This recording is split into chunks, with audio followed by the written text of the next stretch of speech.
Ang PNP nagbibigay po ng quota by region. Usapang totoo, pag ang regional director ay kung anong probinsya siya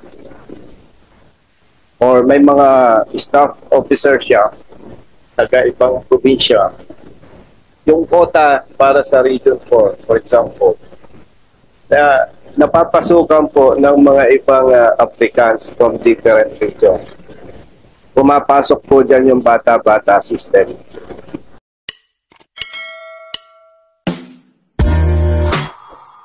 But of course, as we said, no, yung amin, ano po yung mga bagay na dapat natin pag-uwi sa ating po mga batas. Ito po yung natin na makita eh. Ang isa sa mga nakikita ko po, and I hope that the members will somehow talk about this and pag-usapan po natin mabuti. May bagong ruling kasi, it's not a new rule by the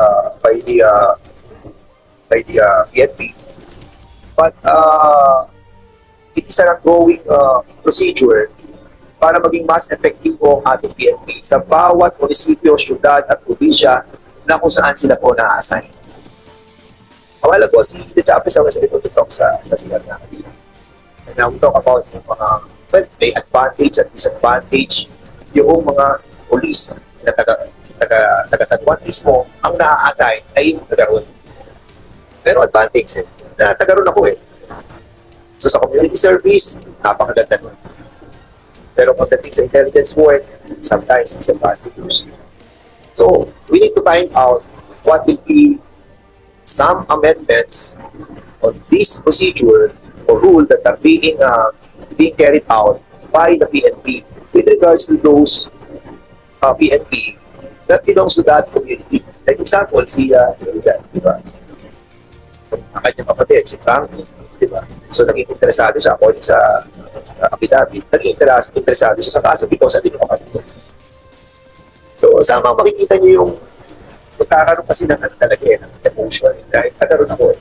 So those are the things that we need to discuss.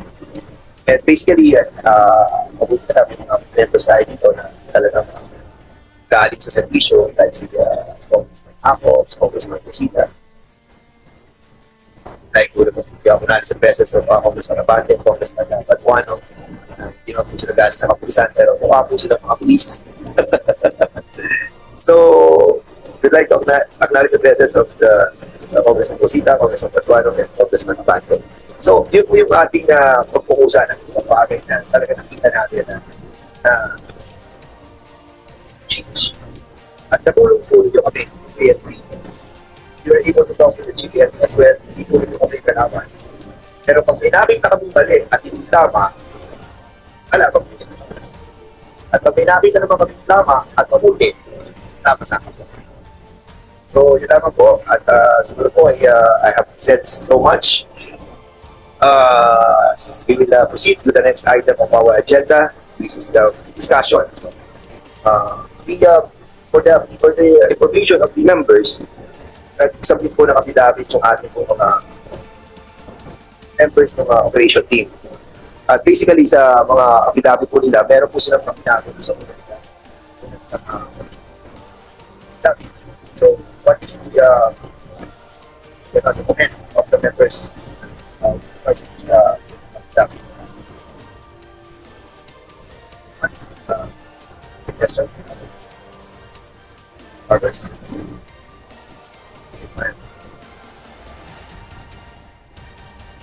Para recognize Congressman Partners. Mr. Chairman, magandang gabi po. Mr. Chairman,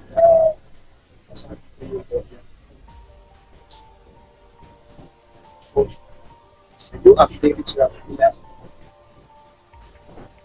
o sa prosecutor. Question lang po, Mr. Chairman. Seems na dito sa mga affidavits.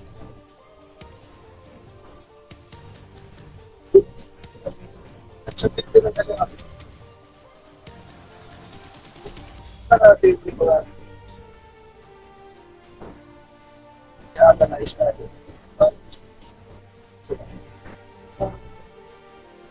Ang ilang narrative, yung ilang kwento, ay gawa-gawa naman. because they have issued another affidavit saying that the original affidavit which they executed was out of a for protection for all the members of the team that apparently conducted the bypass. Eh, pinasinungalingan po nila ngayon itong totoong nangyari. Dahil sila po ay nagbigay ng bagong affidavit. Ito ay isang equally lang documented evidence. Kung titignan po, parang ano ang mangyayari dito sa sino ang unang dulo, sino yung ugat kung pagsisinungaling dito sa nangyaring operasyon. Sa ating paniwala, this person should be made accountable. Because perhaps this is not the first time that he has done. Siguro, baka isang beses, dalawang beses, more than 10 times. Wala akong parang lumalabas lahat ko eh. Parang wala akong nagtuturo kung sino ko yung may utak. Yung sa scheme, yung sa first narrative na kanilang ipinalakas. Yung kanilang pagpasa, yung una nilang narrative. Second, Mr. Chairman, dapat po, meron din managot dito sa paggamit ng ebidensya. Yung Camry, yung Camry na kung saan, ay supposedly ito ay ebidensya sa isang krimen at ito ay nasa impounding area. Pero, ginamit po sa isang police operation. Hindi ito bago. Alam mo ito ng ating PNP na kadalasan na ginagamit for their operations ay yung mga sasakyan, motor, o gamit na nasa kustodiya ng ating kapulisan bilang ebidensya. Now, we all know that there is a corresponding crime that has been committed by using all this evidence. There is a corresponding penalty for this. Mr. Chair, I suggest that we write the report that has include the culpability or the accountability of the person who allowed these illegal things to happen. Para lang mo makonsider natin sa ating report. Kaya lumalabas kasi na lahat po na nag-execute ng bagong affidavit, wala nung tinutulong kung sino yung may utang. So, kita mo yung ating relationship. Actually, parang nabasa ko yan dun sa issued by DILG dun sa Command Responsibility niya. DILG Secretary. So, doon po po yan. But, of course, it's up to the regional director, to give the appropriate penalties in accordance to the participation of the different members of the most important thing is we were able to establish that there was some exception. Doon sa kapitapit ako, I don't want to sound like I'm weak. Parang, ito nga yung sinasabi kong predicament ko kay Congressman Akop last night. Di ba? Luckily, medyo his man is strong. Alam mo, hindi naman ako police di ba? Pero pa rin akong emosyon Kung nababasa ko yung you will be the next Congressman kasi nung nakita ko yung story na ginagawa na nila na operation, di ba?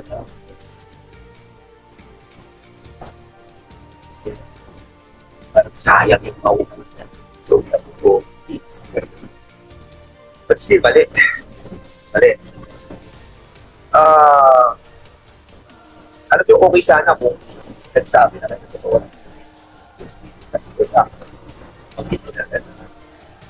But, nalaman namin story and warn each and every one of you that we know the story.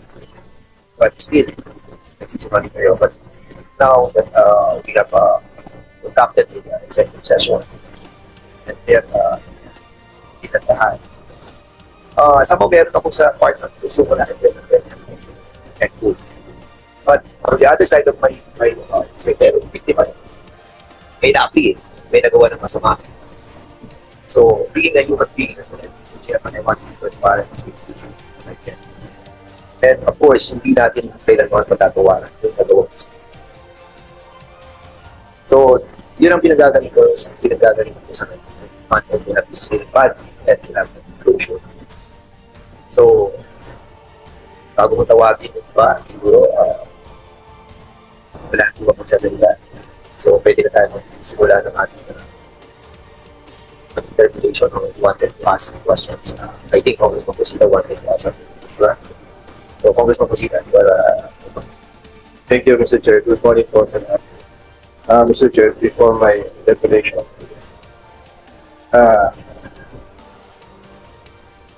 ito lang sabihin, Mr. Chair, napakaganda po nitong House Resolution ni Honorable Chairman Ako. Kasi po, katulad ng mga naunang resolutions niya, parang kung hindi niya pinansin, hopeless na eh. Alam po natin na sa mahihirap na tao, pagkaso-kaso na, talagang amenably, mas magagaling ang polis. Kaya talagang napakaganda po nitong mga House Resolutions ni Honorable Chairman Ako. Katulad po nito, very clear. At nagbago po sila ng kanilang zone statement. Wala talagang bypass operation. Ang alleged suspect, wala talagang baril. At hindi talaga siya pumutok. And most probably, Mr. Chair, kaya pala namatay siguro ito, siguro kasi wala naman ako sa posisyon. Sabihin kong totoo yung aking assessment. Loss of blood, kasi mali yung trabaho ng pulis natin. Gusto nilang sa papel ay itama, masyadong na-delay. So, just like nabanggit po ni Honorable Congressman Barber, dapat mapanagot yung dapat managot. And ang maganda nito, Mr. Chair, magiging aral ito sa lahat ng mga pulis. Kahit ang intention natin ay maganda at sinasabing yung suspect, allegedly, nagtutulak, hindi pa rin pwedeng i-shortcut. Katulad yan, ay mga na-imbestiga na dito, mga na-dismiss, nakulong. Paano ngayon yan? Ang maganda lang po dito, Mr. Chair, magiging aral ito sa iba nating mga kapulisan na patuloy pa rin gumagawa ng masama at hindi alusunod sa batas. And ako po, kumpiyansa, Mr. Chair, resulta ito ng matagal ng practice na kailangan may accomplishment, pinipilit. So, hindi ko naman po sinasabi o pinagtatanggol itong mabababa nating personnel. May kasalanan din dito yung mga senior officers. Hindi nila nasusupervise ng tama yung tao nila. Ang laging nasa isip, accomplishment, papogi, pasikat. Paano ngayon yan? Ang kasakit nito, Mr. Chair, yung namatay ay 7 anak. Ano na magiging buhay ng anak niya? So talagang, Mr. Chair, I agree with the Honorable Congressman Barbers. Dapat mapanagot ang mga dapat managot na police personnel. And in fairness to those PNCOs concerned, dapat ka-extend yung accountability sa mga officers.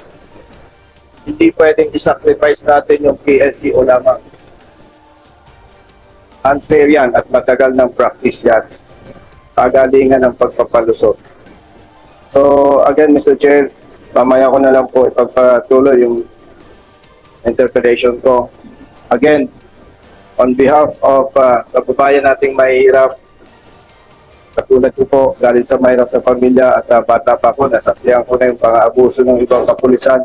Maraming salamat po, Honorable Chairman Congressman Apo. Kung hindi dahil sa iyo, and of course, sa ating Chairman, Honorable Congressman Fernandez, Chairman, and other members ng committee, sa ngalan po natin mga babayang mahihirap, maraming salamat po sa inyo. At least, ganito pamamaraan ay nabibigyan po ng hustisya ang mga katulad nila na nabibiktima ng matagal ng maling gawain ng iba nating mga kasama sa kapulisan. At ang resulta po nito, naniniwala ako, doon sa mga kapatid natin sa PNP, si Honorable Chairman ako at other pang mga retired police personnel and other members, and of course, the chairman of this committee, hindi namin ginagawa ito para pitpitin o pahirapan yung PNP. We love PNP. Kasi kung ma-address natin itong mga ganito, masasawata, masusupil ang malpractice ng ibang personnel, pasikat, gusto, marami akong business, gusto, pabida. Pag na-address na yan, later on, mawawala na yan, gaganda na ang PNP, gaganda na ang tiwala, tatas at tiwala ng taong bayan. Bottom line, maganda para sa lahat. Magiging maganda ang imahe ng PNP, hindi na matatakot ang taong bayan, at magiging maganda ang relasyon ng PNP and community. Kung babalikan po ninyo yung PNP mission, masyadong taliwas yung inyong ginagawa. Mayroon pang ibang house, kung dyan nagkakamali, may house resolution pang iba si General ako na katulad ng mga nangyari dun sa Los Baños, Mr. Chair. Kalamba, police ang involved. Imagine, ang nag-abduct, ang nag-kidnap, police personnel. So, napakaganda nitong ganitong nangyayari, Mr. Chair. Kasi natatakot na ang taong bayan sa pulis Nung bata pa po ako, Mr. Chair, banggitin ko lang, pag may nakitang pulis, high moral ka feeling safe. Totoo ang sinasabi ng taong bayan. Pag nakakita ka ng pulis ngayon, natatakot ka. Baliktad. So, brothers and sisters from the PNP, pag-uwi natin ito. Yun lamang po, Mr. Chair. Maraming salamat. Thank you so much. Before we recognize Congressman Paduano, so, may tatanong ako sa topic siguro. Owen, tungkol sa... Kasi kanina meron akong nabanggit para bago tayo bumalik sa issue tungkol din sa mga members ng PNP na na-assign sa mga area na kung saan doon sila galing. Kasi gaano katagal na ba yung policy niyo? Okay, sir. Mr. Chair, yung policy po natin is of course, matagal na po natin sa inyo naka-assign as members of the police station. Napapalitan naman po madalas ay mga officers. So they come and go yung audition po. Ang mga advantages po, marami po talaga na maganda rin nagaroon po sila. Mas nakikilala nila yung community. And of course, yung pagkagaroon sila, takot silang gumawa ng kalukuhan kasi mapabalita yung pangalan nila, pagbilan nila, na ganito yung police nila. Ang disadvantage nga po ay of course, hindi po natin maialis kung kamag-anak or sa politika and other members ng community na nakikiusap, baka kung mapakiusapan. Ang isa naman pong disadvantage, ito po yung ilan sa observation po namin, ay depende rin po sa mga opisyal. Tama po yung naging observation po ating mga honorable congressmen. Nasa namumuno po talaga yung accountability of our chief of police, provincial directors, and other supervisors. Dito po makikita kung paano nila minamanage yung kanilang personnel. There can only be one leader in a station. So doon po makikita yung kung gaano sila accountable, competent to manage their personnel. In fact, hindi po pwede na sabihin, hindi ko alam na ito yung ginawa ng mga tao ko. You should be held accountable to explain bakit kaya nangyari to, whether off duty or duty. So sir, when it comes to policy, sir, nagbabago naman po yan. Sometimes there is a discretion on the part of the officers concerned on how to distribute this personnel to have an effective police service. Pero gaano katagal na ati yung polisiya niyan? ng PNP. Siguro, tanongin din natin ng PNP. Nandiyan ba yung PNP na? Sino nga yung official ng PNP right now? Kasi si RT, he said excuse muna kasi the president will be going to the so, must be there. So, PD, malinaw. So, gaano katagal na yung polisiya na yan? The last policy that, as far as I can be concerned, was delivered by General Pascola, where he was announced during his term na babalik yung mga polis sa kanya-kanyang bayan. So that was the last, sir, members of the PNP. Pascolan. Pascolan, sir. Yes, sir. Pascolan. In the NCR experience, there were police coming from Region 1, nag-excess po yung recruitment or quota. So they were accommodated into sa quota ng NCR and PNP staff. And during that time, sir, when the announcement was given by General Pascola, inayaan ang karoon ng exodus going to the respective provinces. So, basically lahat pa, for example, yung Katuan San Juan. So, lahat ng mga taga San Juan, kung kaya accommodate doon, andun sila sa San Juan. Ganun ba ang nagiging palasiya ngayon ng or it may be like sa province, wag sa San Juan, galing sila sa lugar ng San Batangas. I really don't know yet, no? But I think, yeah, still happen. Siguro, it's needs some review. Yes, sir. Yes, sir. Congressman Ako, I think you need to speak. Go ahead, Congressman Ako. Chairman, thank you. Every time a new chief NP gets that position, binabago yung muna yung police at the officer can be assigned anywhere. That is the general rule. Diba? General rule can be assigned anywhere. Kailangan, dumarating yung panahon na nagkakaroon ng problema ng ating mga kapulisan na kailangan nilang uwi magkastos. For example, if you're assigned to Tasilan, you're from Metro Manila or from the province of Laguna, makakauwi ka maximum if you're from Pisca, mayroon yung NCO na mayroon natin. So yung mga leaders ng kapulisan, taking this into consideration, came up with policies na kung pwede yung especially the PNCOs dapat doon sa probinsya nila ma-assign. Yun ang dahilan kung bakit binago natin yung general rule na ang isang pulis ay pwedeng ma-assign sa iba't ibang lugar ng ating bansa.